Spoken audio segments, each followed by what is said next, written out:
DNA की शुरुआत आज हम जिस खबर से करने जा रहे हैं वो खबर दुनिया के अलग अलग देशों में मौजूद हिंदुओं के लिए है। हम फिर से कह रहे हैं, ये खबर दुनिया के अलग अलग देशों में मौजूद हिंदुओं के लिए है।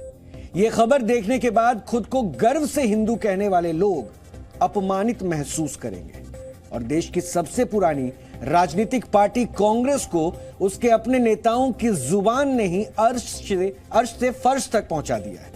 और वो कांग्रेस पार्टी जिसने हिंदू आतंकवाद जैसे शब्द को जन्म दिया, उसी कांग्रेस पार्टी के एक नेता ने करोड़ों हिंदुओं को अपमानित किया है। कर्नाटक कांग्रेस के कार्यकारी अध्यक्ष सतीश जारकीहोली ने हिंदू शब्द को अपमानजनक बताया है। उनके मुताबिक हिंदू शब्द एक अपशब्द है। उनके मुताबिक खुद को हिंदू कहना खुद की बेइज्जती करना है। कर्नाटक के बेलगावी में कार्यक्रम में मंच से सतीश ने हिंदू शब्द को लेकर बहुत कुछ ऐसा कहा जिसके बाद बवाल खड़ा हो गया है। हम सबसे पहले आपको उनका वो बयान सुनवाते हैं। हिंदू धर्म, वो धर्म, ये धर्म, हिंदू शब्द कहां से आ गया है? ये हमारा है? पर्शियन का है? पर्शियन का है? ईरान, इराक, कजाकिस्तान, उज्बेकिस्तान, फिर भारत का उधर का क्या संबंध है? फिर आपका कैसा होगा हिंदू? चर्चा होना चाहिए। अभी व्हाट्सएप में, विकिपीडिया में देखो, पर्शियन कहां से आ गया शब्द? आपका नहीं है। फिर आपको इतने उसको ऊपर बिठा के क्यों आप जा रहे हैं? आपका नहीं है वो शब्द। फिर उसका मीनिंग आपको समझ में आ गया तो आपके अब शर्म आ जाएंगे। हिंदू का जो मीनिंग है वो बहुत गंदी है। ये तो मैंने कह रहा हूं, स्वामी जी ने क्या बोला ना, ये ऑलरेडी वेबसाइट में है। कहीं का धर्म, कहीं का शब्द आप लाके हमारे ऊपर जबरदस्ती डाल रहे हैं। चर्चा होना चाहिए किसका है, कहां से। हिंदू सिर्फ शब्द नहीं है, हिंदू आस्था है, हिंदू भाव है। और इसका विश्लेषण आज आप जरूर देखिए, क्योंकि हिंदू को लेकर जो ये भ्रम की स्थिति पैदा कर रहे हैं उनको आज हिंदू समझना भी चाहिए। ये मैं समझाऊंगा, लेकिन उससे पहले ये बहुत जरूरी है समझना कि कांग्रेस के बड़े नेता और कर्नाटक के कार्यकारी अध्यक्ष के मुताबिक हिंदू शब्द का मतलब बहुत गंदा होता है। इतना गंदा कि वो बता भी नहीं सकते हैं। हालांकि वो ये सारी बातें बोलते हुए ये भूल गए कि वो खुद भी हिंदू ही हैं। व्हाट्सएप यूनिवर्सिटी के ज्ञान को मंच पर चढ़कर बोलने वाले सतीश जारकोहली के मुताबिक हिंदू शब्द को भारत के लोगों पर थोपा गया है और उसका अर्थ अपमानित करने वाला है। सतीश जारकोहली को अंदाजा ही नहीं है कि उनका यह बयान कांग्रेस के लिए कितना घातक साबित हो सकता है। उनको बिल्कुल अंदाजा नहीं है। वर्ष 2015 की PEW रिसर्च के मुताबिक दुनिया के 170 से ज्यादा देशों में 110 करोड़ से ज्यादा हिंदू रहते हैं। वर्ष 2011 की जनगणना के मुताबिक भारत में 96 करोड़ हिंदू रहते हैं और हिंदू धर्म दुनिया का तीसरा सबसे बड़ा धर्म है। पहले नंबर पर ईसाई और दूसरे पर इस्लाम धर्म के मानने वाले हैं और दुनिया की 15.1% आबादी हिंदू धर्म को मानती है, जबकि दुनिया के 3 देश भारत, मॉरिशस और नेपाल हिंदू बहुल देश है। इसके अलावा Pakistan, Bangladesh, Sri Lanka, UK, USA, Canada, Australia, Caribbean देशों में भी बड़ी संख्या में हिंदू रहते हैं। अब आप सोचिए कि भारत जहां सबसे ज्यादा आबादी हिंदुओं की है, वहीं पर एक हिंदू व्यक्ति जो कांग्रेस पार्टी के बड़े नेता और कर्नाटक के कार्यकारी अध्यक्ष हैं, उन्होंने अपने ही धर्म हिंदू को अपमानित किया है। अगर ये केवल गलती होती तो इसे जुबान का फिसलना कहकर कांग्रेस बच निकलती, लेकिन जब इसी बाबत सतीश जारकोहली से दोबारा पूछा गया तब भी वो अपनी बात पर अड़िग थे और वो हिंदू शब्द को लेकर शास्त्रार्थ करना चाहते थे।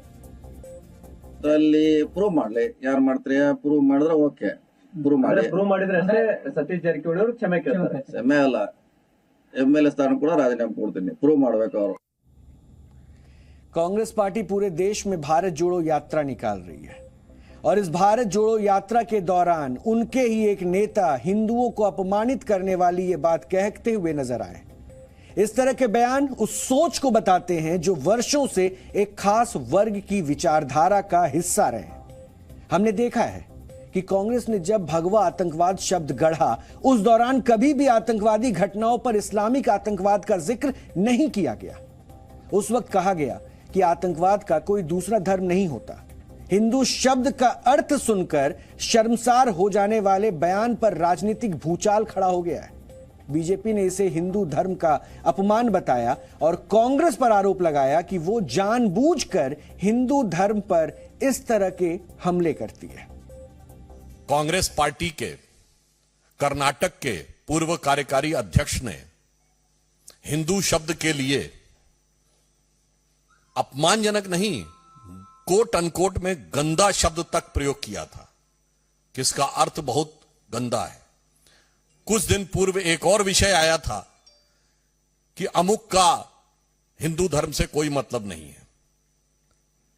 समझ में नहीं आ रहा है कि राहुल गांधी जी अपनी भारत जोड़ो यात्रा में ये लोगों के कान में कौन सा मंत्र फूंकते चले जा रहे हैं कि वोट जोड़ने के लिए हिंदू भावनाओं और अस्मिता पर जितना भी आघात करना हो तो पीछे नहीं रहना है।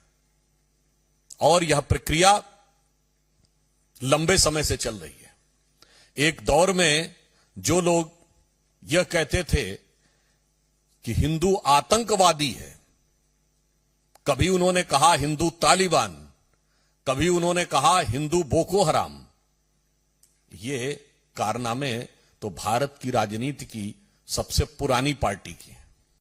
हिंदू लफ्ज कहां से आया, पहले किसने बोला, ये एक एकेडमिक बहस तो हो सकती है, लेकिन ये राजनीतिक बहस नहीं हो सकती। इस देश के अंदर 84% हिंदू रहता। दुनिया का कोई मुल्क ऐसा नहीं जहां हिंदू ना रहता हो और अपने आप को हिंदू ना मानता हो।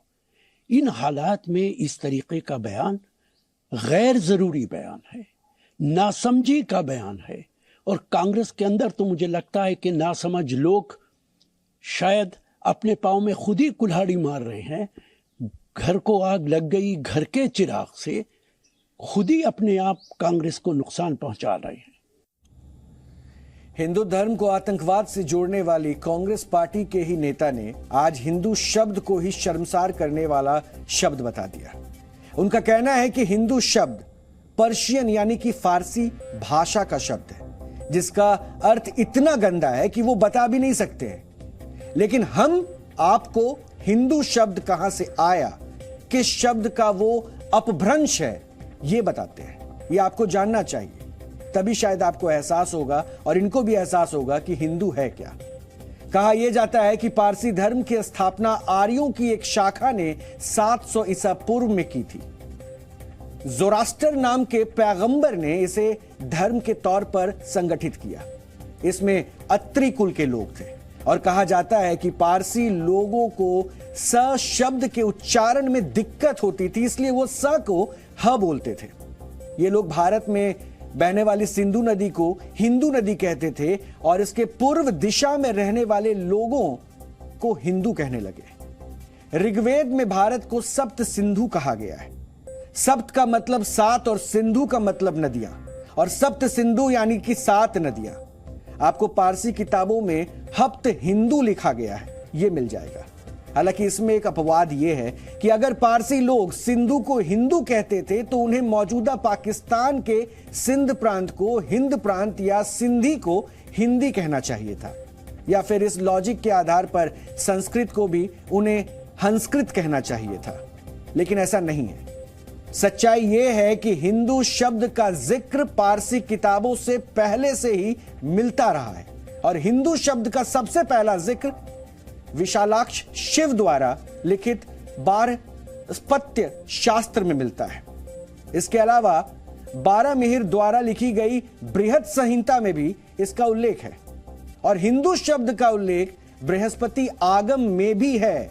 और बृहस्पति आगम समेत कई आगम जिस समय काल में लिखे गए थे उस समय इस्लाम का उद्भव भी नहीं हुआ था।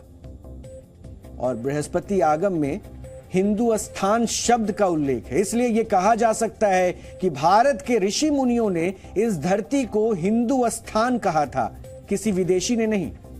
और बृहस्पति आगम के एक श्लोक में यह भी कहा गया है कि जो हिंसा की निंदा करता है वो हिंदू है। बृहस्पति आगम के एक श्लोक में भारत के क्षेत्र को विस्तार से बताया गया है और इसमें लिखा गया है कि हिमालय से शुरू होकर इंदु सरोवर यानी कि हिंद महासागर तक जो धरती है वो हिंदू स्थान है। यहां इंदु सरोवर में इंदु शब्द चंद्रमा का पर्यायवाची है और इसी वजह से जानकार मानते हैं कि हिंदू शब्द इंदु से निकला है। जानकार यह भी कहते हैं कि हिमालय शब्द का पहला अक्षर ही और इंदु सरोवर जिसे आज हिंद महासागर कहा जाता है उसका आखिरी अक्षर अंदु को मिलाकर हिंदू शब्द बना है। दरअसल प्राचीन काल में हिंदू शब्द धर्म नहीं बल्कि राष्ट्रीयता का प्रतीक था और उस समय के लोग वैदिक धर्म को मानने वाले थे और उस दौरान किसी और धर्म का उद्भव हुआ ही नहीं था। भारत आने वाले विदेशियों ने बाद में राष्ट्रीयता के प्रतीक माने गए शब्द हिंदू को यहां के लोगों का धर्म मान लिया और भारत की पुरातन किताबें ही नहीं विदेशी यात्रियों ने भी अपनी किताबों में हिंदू शब्द का अलग अलग तरीके से प्रयोग किया है। इसका भी उदाहरण आपको बताता हूं। जैसे कि 7वीं सदी में भारत आए चीनी यात्री ह्वेनसांग ने अपनी किताब सी यूकी के में सिंधु और हिंदू शब्द का प्रयोग किया है और माना जाता है कि उनका मतलब सिंधु और हिंदू शब्द से था।